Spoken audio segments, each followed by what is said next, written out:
Internet browser এটাত বিভিন্ন ধৰণৰ ৱেবছাইট চাৰ্চ কৰি থকাৰ ফলত নাইবা অনলাইন কাম কৰি থকাৰ ফলত ব্ৰাউজাৰত বিভিন্ন ধৰণৰ হিষ্ট্ৰী ক্ৰিয়েট হৈ থাকে বা ব্ৰাউজিং হিষ্ট্ৰী জমা হৈ থাকে। সেই হিষ্ট্ৰীসমূহ মাজে মাজে ডিলিট কৰি থাকিব লাগে, নহ'লে ব্ৰাউজাৰ হেং বা কম্পিউটাৰ হেং কৰে। আপুনি চাই আছে birtalk ইউটিউব চেনেল। আকৌ আমি সঘনে কাম কৰি থকা ৱেবছাইটসমূহ ব্ৰাউজাৰত ছেভ কৰি থ'ব পাৰোঁ বুকমাৰ্কছ বাৰত এড কৰি। আজি এই ভিডিঅ'টিত ক্ৰম ব্ৰাউজাৰৰ হিষ্ট্ৰী কেনেকৈ ডিলিট কৰা হয় আৰু লগতে বুকমাৰ্কছ বাৰ কেনেকৈ এড কৰা হয় তাক কৰি দেখুওৱা হ'ব। ভিডিঅ'টি শেষলৈ চাব। আহক এতিয়া আমি ভিডিঅ'টো আৰম্ভ কৰোঁ। প্ৰথমে ক্ৰম ব্ৰাউজাৰ অ'পেন কৰিব। অ'পেন কৰাৰ পিছত সোঁফালে চাওক তিনিটা ডট থকাটোত ক্লিক কৰিব। ক্লিক কৰাৰ পিছত ইয়াত হিষ্ট্ৰী আছে সেইটোত ক্লিক কৰিব। ক্লিক কৰাৰ পিছত ব্ৰাউজাৰ সহায়ত যিমানখিনি ব্ৰাউজ কৰা গৈছিল সকলো হিষ্ট্ৰী ইয়াত ওলাই আহিব।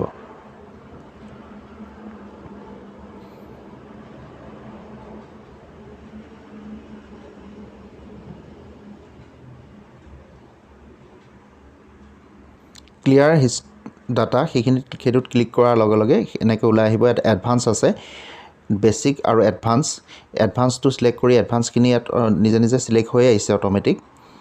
অট'মেটিক চিলেক্ট হৈ আহিছে। তাৰপিছত ছেটিংছত যাব, তিনিটা ডট থকাটোত যায় ছেটিংছত যাব। ছেটিংছত যোৱাৰ পিছত ইয়াত আপুনি ব্ৰাউজাৰটো ৰিছেট কৰিব পাৰিব। এডভান্সত যাব।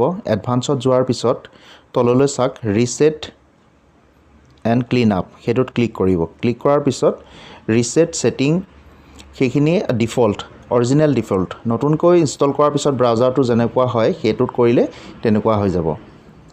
ক্লিন আপ কম্পিউটাৰ সেইটো এটা আছে। ইয়াত ৰিছেট ছেটিংটো ক্লিক কৰাৰ লগে লগে গোটেইখিনি ৰিছেট হৈ যাব, ডিফল্ট হৈ যাব।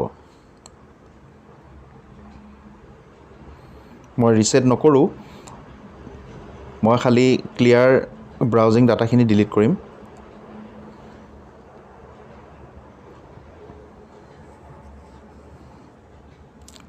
হিষ্ট্ৰীত যাম।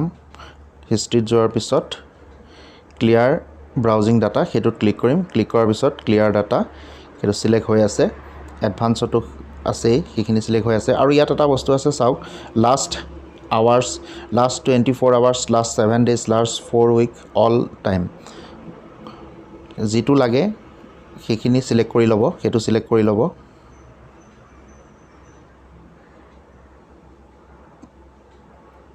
এতিয়া ক্লিয়াৰ ডাটাত ক্লিক কৰিলে যিমান হিষ্ট্ৰী ব্ৰাউজ কৰা গৈছিল, কুকিজ আছিল, চব ইয়াৰ পৰা উৰি যাব বা ডিলিট হৈ যাব।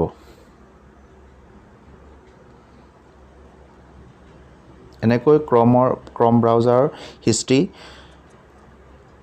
বা কুকিজসমূহ ডিলিট কৰা হয়, ক্লিয়াৰ কৰা হয়।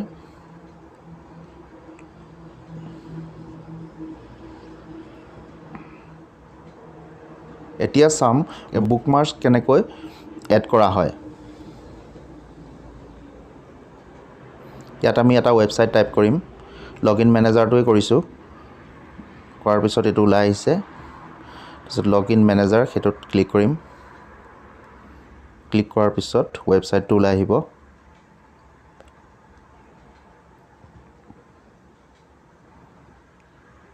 এতিয়া আমি বুকমাৰ্কছ কৰিবৰ কাৰণে ওপৰত চাওক ষ্টাৰৰ নিচিনা এটা আছে, সেইটোত ক্লিক কৰিব।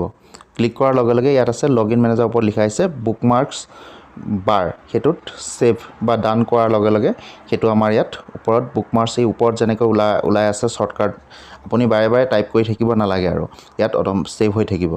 আপোনাৰ প্ৰয়োজন অনুসৰি আপুনি ব্ৰাউজিং কৰিব পাৰে বা কাম কৰিব পাৰে, চাৰ্চ কৰিব পাৰে।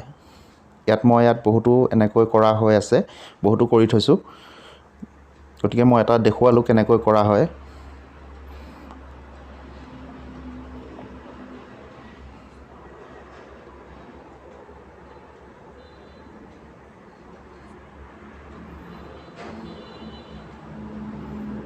আমি যেটো কৰিছিলোঁ লগইন মেনেজাৰ সেইটো ইয়াৰ ওপৰত আহি গৈছে চাওক, ওপৰতে আছে লগইন মেনেজাৰ। যিখিনি নিজৰ প্ৰয়োজন হয় সেই বুকমাৰ্কছত টেবত আপুনি টাইপ কৰি থৈ দিব পাৰে বা সেভ কৰি থৈ দিব পাৰে, যিখিনি ঘনে ঘনে লাগি থাকে এতিয়া বেক অফিচটো আমি এনেকৈ কৰি থম অলৰেডি মই কৰাই আছে মই দেখুৱাবৰ কাৰণে লৈছোঁ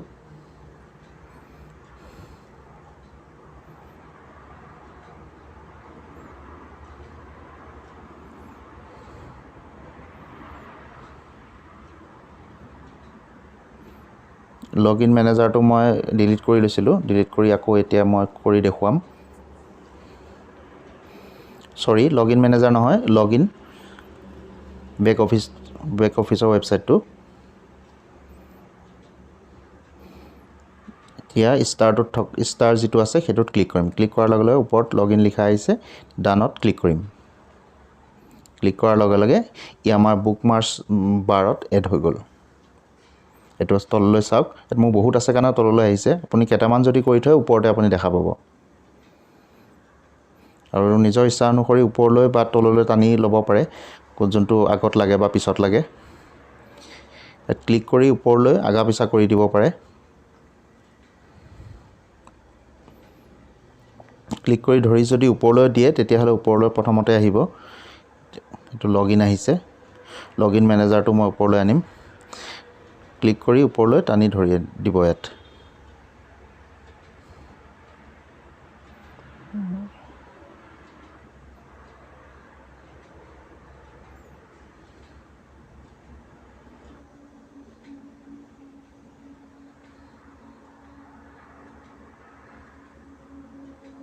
আহিল লগইন মেনেজাৰ তলত আছিলে মই ওপৰলৈ লৈ আহিলোঁ